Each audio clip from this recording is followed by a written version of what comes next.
Hi guys! So today is our last day in Sapa, Vietnam, and before we go to Cat Cat Village, I'm gonna show you the breakfast menu of Pistachio Hotel.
And ito na nga guys, after namin mag-breakfast buffet ay nag-ready na kami ng lakas papuntang Cat Cat Village. Bali guys, ito pa din yung same motorbike na nirent namin sa Klook for 2 nights. Mas madali kasing mag-explore gamit ang motor since hindi namin alam kung gaano kalayo ang parking ng Sapa to its entrance, plus nangangapa kami ng mga locations dito. By the way, eto nga pala yung rate na binook namin na motorbike from Klook. So 236 pesos siya per night. So, 4 kami, tas times 2 nights, so 1,888 yung binayaran namin total. And guys, i-deliver pa ito mismo sa hotel ninyo and pwede nyo na siyang i-keep doon sa parking ng hotel. Also, wala nang hassle kasi sila din mismo yung pick up doon sa hotel once na natapos nyo nang gamitin. Meron silang WhatsApp number na ibibigay sa inyo. So, doon kayo makikipag-communicate if merong problema sa motor or if gusto nyang papalitan, they can accommodate naman. And, of course, hindi pa kasama yung gas dyan. So, kayo pa yung magpapagas. Okay, guys. So, on the way na kami to Cat Cat Village. And in this video, I would like to give you a walkthrough kung paano namin narating yung Sapa until kung paano kami nag-rent ng traditional costume. So, here nga, excited ako kasi makakapagsuot na ako ng traditional costume na sa mga TikTok and YouTube ko lang nakikita. So, eto na guys. Makikita nyo, meron ng mga for rent dyan. So, akala namin pwede na kami dito. Yun pala guys, at this area ha, malayo pa pala yan.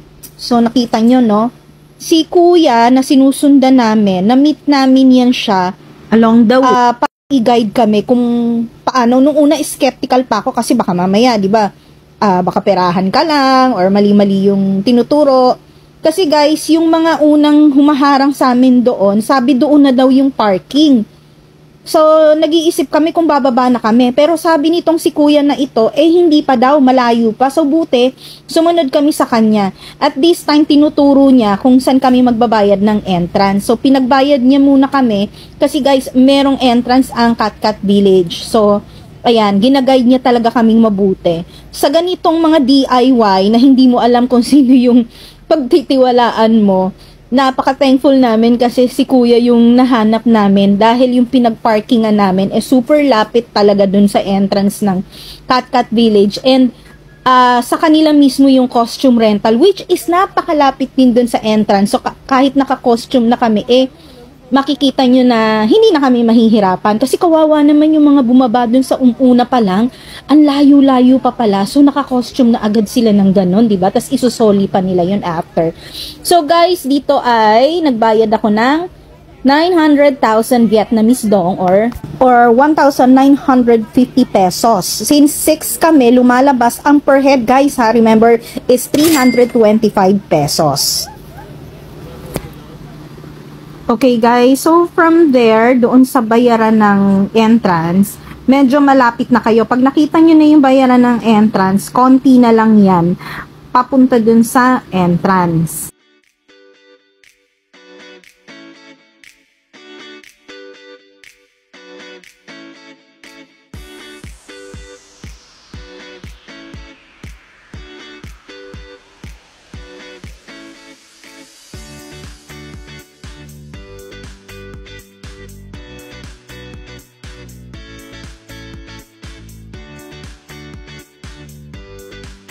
So guys, nandito na kami sa costume rental house ni Kuya. And yung motor dyan lang din namin sa tabi ng store niya, pinark. At sa harap lang to mismo ng entrance. Dito guys, nakapili na kami ng costume namin.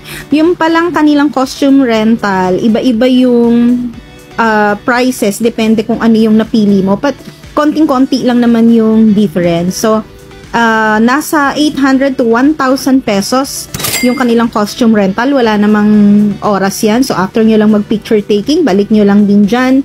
And, okay na. Tapos, kasama na rin dyan yung pag-aayos ng buhok. As nakikita nyo naman dyan sa video. So, meron silang mga staff nag-aayos ng hair ninyo para bumagay talaga dun sa traditional costume.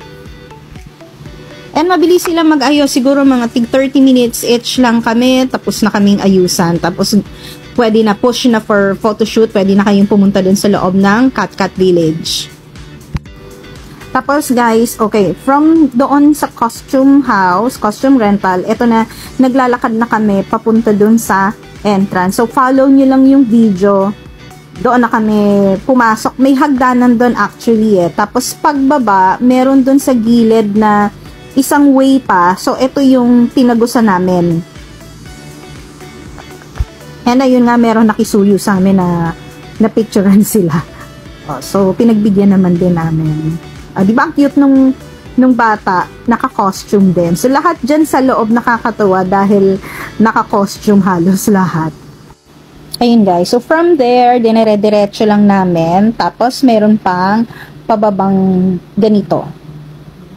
Tapos, sa mga gilid-gilid, if mapapansin nyo, naging commercialized na talaga yung area. Kasi kaliwat kanan, may makikita kang mga merchandise, talagang pang tourist. Kung ano-ano yung mga binibenta dyan. Pagkain, tas meron din dun parang coffee shop nila na ganon. So, mga pang souvenirs, makakabili kayo dyan.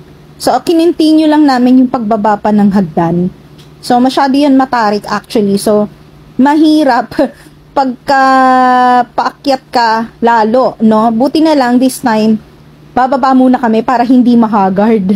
So, ganyan kahirap pagka mahaba din yung suot-suot mo. Tapos, ang tarik-tarik nung bababaan mo. Kasi doon pa sa loob, makikita nyo nun, nandun yung mga falls, nandun yung mga more on nature sa village. Dito kasi sa bungad, puro pa merchandise yung makikita nyo eh. Very, very commercialized pa yung area, no? Tapos yan, maraming tao kasi may mga nag-tour, no? Masyado siyang crowded na yung Cat Village.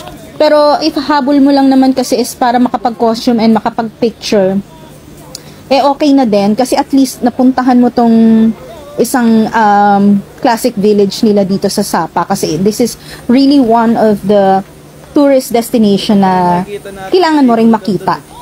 Wag mo na lang pansinin yung mga tao kasi if makikita mo naman kung very nature loving person ka, i-appreciate mo na lang yung makikita mo sa paligid further doon sa baba pa.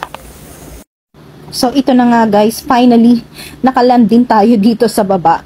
I think to be honest, that was like, it took us 5 minutes sa pagbaba, no? Sobrang tarik talaga niya. And hanggang sa pagbaba mo, may makikita ka pa rin merchandise. So, you really have to walk further para makita mo yung nature. Nandun pa siya sa kaloob-looban.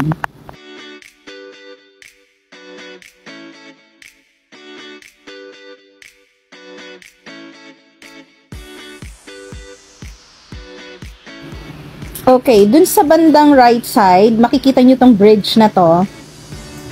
Dito na kami nag-start mag-photoshoot. Pero talagang hahanapan nyo lang ng tiyempo at anggulo kasi hindi talaga mawawala ng tao dito. So, nakita nyo, from that bridge, nandun yung magandang spot nung pagkuha nung background nyo is yung falls. Diba, ang ganda?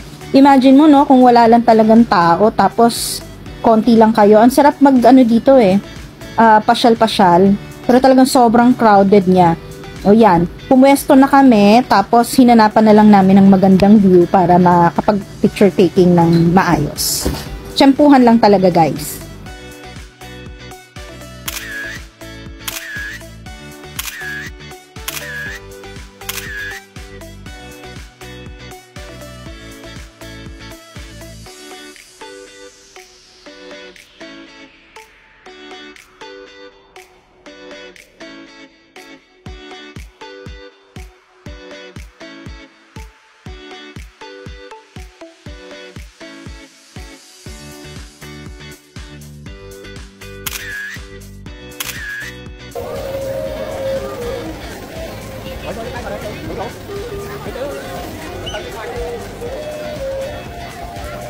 Asan yung pana?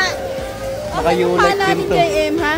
Naka-U-like din. Naka-U-like. Maganda yung pagkakaroon. Okay guys, story time. The reason why I was looking for the pana or yung bow and arrow kasi I had a friend na pumunta rin dyan sa Sapa and I saw her picture na meron siyang bow and arrow. So parang ang astig. Sabi ko gagawin ko rin pag nagpunta ako ng Sapa. Then I asked her, sabi niya, napulot lang niya dyan, nakalapag. So nagpa-picture siya.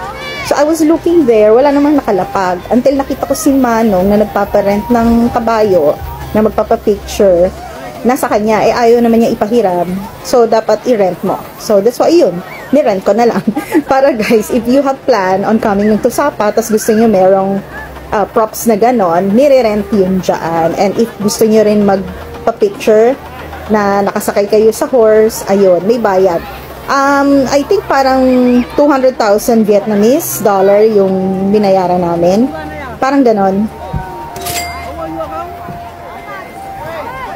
And so, ayun nga guys, if you want na pana lang yung i-rent nyo, that's 30,000 DMD or 65 pesos. Pag pana lang. Paano daw, Dad? Paano daw?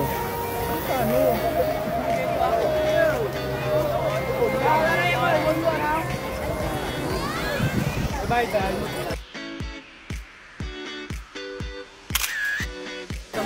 And so, syempre, no, nandito na rin tayo. Eh, di, make the most of it. Sakay na rin tayo ng kabayo. Opa!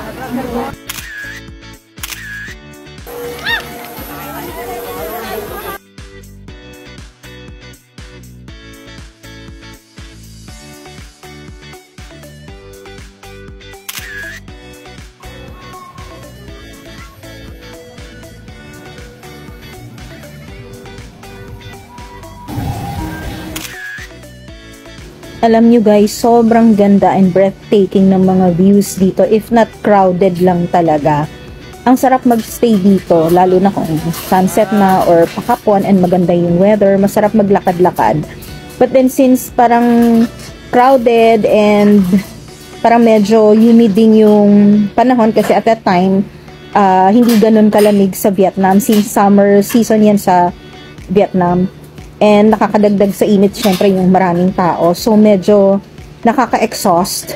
And syempre nakakapagod din yung maglakad-lakad ka and nagpipicture taking ka.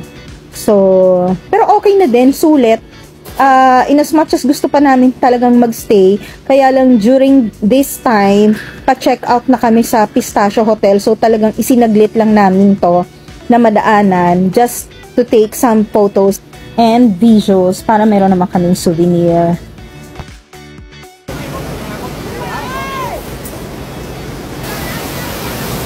And ayan na nga guys, diba? Kung napansin nyo, nagtanggal na ako ng skirt kasi this time, aakyat kami. Yung binabaan namin kanina na 5 minutes, ibig sabihin, mas matagal yun kasi paakyat eh.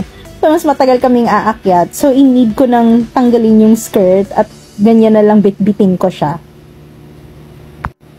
And guys, pagka pupunta kayo dito, I suggest, no, yung dali nyo talagang footwear is rubber shoes. Ako naka-rubber shoes ako niyan. Kasi nga, puro lakad. No? And that's why crowded pala. Naalala ko kasi Sunday ito nung pumunta kami. So, marami talagang tourists. So, I suggest, if pupunta kayo, mas maganda kung weekday. Kaya lang, yung aming, kasi, itinerary is natapat talaga ng Sunday. And we really need to go back to Pistachio Hotel kasi we need to check out before noon. And 8 minutes away lang naman kami from Katkat Village, pabalik din sa hotel. Malapit lang kasi lalo na may motor naman kami. And dito nakapag-check out na kami and ine-enjoy ko na lang yung view for the last time dito sa lobby ng Pistachio Hotel. We were just waiting sa aming service na ni-book and si Kuya Taxi Driver pa rin yun na naghatid sa amin dito. Lilipat lang kami guys ng cheaper hotel just to stay for 7 hours kasi yung train schedule pabalik ng Hanoi is 10 p.m. pa. So aalis kami dito sa Sapa ng 8 p.m. and that's 1 hour away from Sapa to Lao Cai train station. And we spent a day outside the Sapa City Center and enjoyed the Mala-European scenic view.